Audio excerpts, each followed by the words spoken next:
Day guest, Mr. Greg Dickerson. How you doing, sir? Doing great. Good to see you. Yes, man. So one thing I did that I actually want to pat myself on the back is about 90 days ago, I was just having one of those days thinking about black swans that could come out of nowhere that would surprise people. And I actually pointed to the Chinese real estate and debt markets as my most likely candidate, right, of all things going on. Lo and behold, out of nowhere, Evergrande pops up, 305 billion, missing debt payments, all of that, highly levered. To be clear, I couldn't have picked Evergrande out of a bag. I didn't know anything about it, right? I was just looking at big markets. So it's not like I saw Evergrande coming. But I wanted to talk to you about how connected the world economy is, what is going on with that property developer, which we've talked about. They have assets. It's not a Lehman moment. But do you see Chinese real estate problems somehow coming west and impacting the U.S. in any way? What are you thinking? No, not at all. I think number one, it's small for the real estate valuations in China, for their economy, their GDP, and then for that company in general. Like you said, they have other assets they can sell off. They've got 50 billion here, 30 billion there. Yeah. Things like that. So, when that first came out, I think you and I were on the video, and I said, it's not a big deal. They'll work through it. And so will the lenders. The bigger the debt problem, the more leverage you have. Yeah. So, it'll get worked out. But I don't think the rest of the world is as exposed to China as it was to the United States back in 08, 09. Yeah, I agree. So, I think any country can pretty much tank, and it's not going to take out generally the world economy. China's a big one, but they're big enough to where, they can contain something. Now, what we don't know is how fully levered up that, the banking system is over there. Right. Do they have CDOs and all of those insurance policies on insurance policies? Right. Yeah. And with the moves that they've been making lately, just, shutting companies down and restricting things and stuff like that, it's almost like they're trying to shut their economy down. It's really interesting. Yeah, they are going hard and fast to they want to become the number one socialist country out there. It's a model that, frankly, I think if you look at history, is proven not to work. So it's going to be interesting. So, and what's interesting to me is they want to become the world's reserve currency with the digital yuan and all that kind of stuff. No and chance now. Exactly. Well, they never did to begin with, but even now with the moves they're making and the things they're doing, nobody trusts China. Yeah. Most countries don't trust each other anyways, but exactly. The world there's not a lot of trust. Usually it's not everybody, collectively agreeing we can't rely on them or the value of their currency. And that's funny. For their goals and aspirations, it's really interesting to see what they're doing because they're not heading in the right direction for what it is they want to do. I agree with that. So I'm going to break down Evergrande as I've done more research on it. First and foremost, it's not a Lehman moment, as we've talked about, but just want to say again, they own physical assets. Those assets can be traded for something.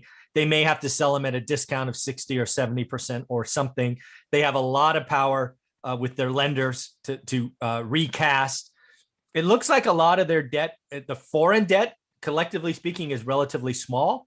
And frankly, given what you just said, what's going on in China today, they are fine punishing foreign capital. They're like, we're not going to pay you. And that capital will just simply not be repaid. So I think Evergrande doesn't exist in 90 days, certainly nowhere close to the form it is today, as they just sold 51% of their property division. They sold a bank stake last week. I think they're just raising cash, frankly. So yeah, I don't think Evergrande is going to be anything. However, that's why the government hasn't stepped in over there yet. They knew. They're like, these guys have assets. Let them figure it out and let their creditors, kind of work it out. Yeah. That's what they're doing. Yeah. Pick off the little pieces. So, but the thing I want to talk about, because we sort of hinted at about China just changing and making a hard turn and going the socialist route. I think there's two things that happen. I think any foreign capital now knows they're not going to be treated well. So any investment in China from foreign countries will require a significantly higher interest rate and covenants and other things. Do you think that is a easy ramification to pick? Yeah, I mean, we'll see. There's a couple of companies over there right now in the process of raising capital. Some Chinese companies, Volvo, for instance, is a Chinese-owned company, and they're in the process of raising capital for their EV division.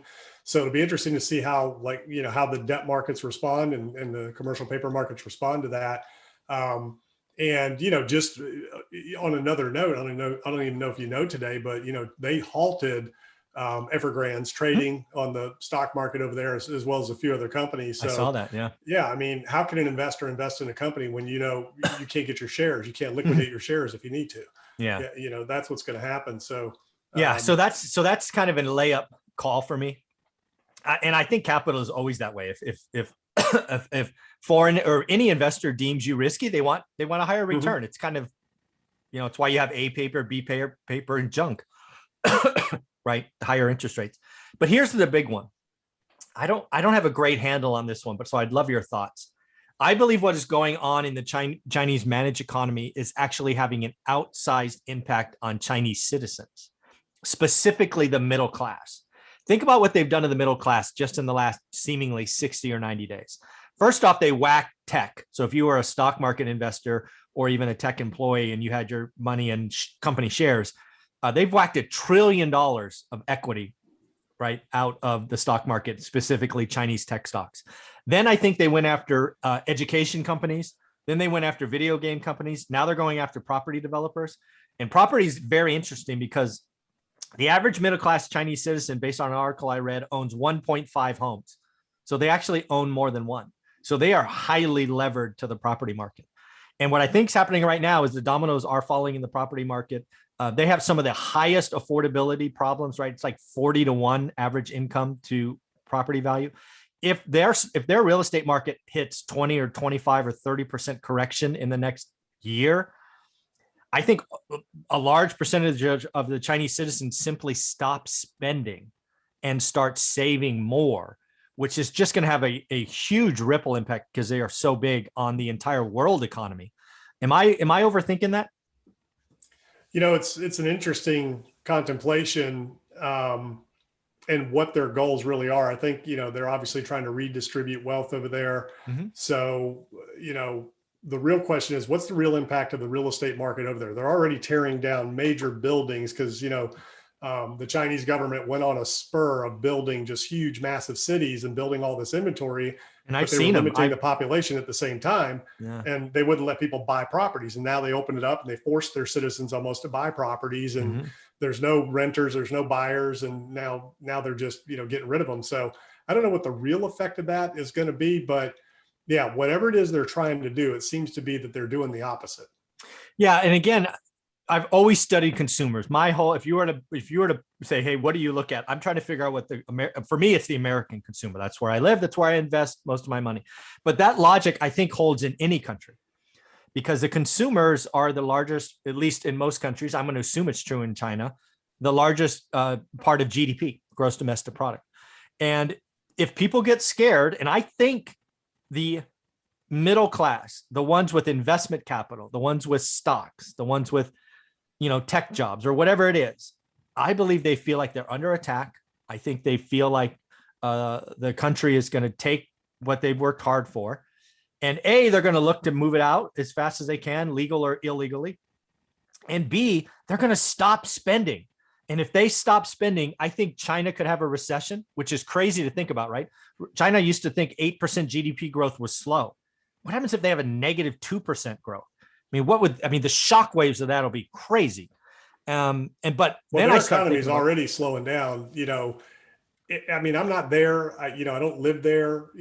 So I really don't know what the average middle class, citizen in China is thinking. We're clearly guessing. We're two white guys guessing, and right? how they would be feeling. But I would, to put myself in their shoes, if I had a government doing what they're doing, yes, I would be hoarding cash. Exactly. And not spending to make sure that whatever happens, I had some options. Yeah. And let's be clear, you would literally, or at least I would be, I don't want to put words in your mouth. I'd be hoarding cash. I wouldn't be putting it in the system, right? This would not be money in a bank. This would not be money in the market. You've already told me, Mr. Central Government, that you can take whatever you want. So I would literally hoard cash or gold or something, right? I would literally. Well, and their latest moves are really interesting because they're trying to eliminate crypto and the people's ability to hold that, which is transact outside of the period. Yeah. Well, that's money outside of the government. So when you say hoard, so at least at one point they could put it into that, into cryptocurrencies. And now, they're trying to eliminate their ability to do that. We'll see if they can fully, completely do it. But I mean, over there, man, you get thrown in jail. Yeah. Yeah. They don't mess around. Yeah.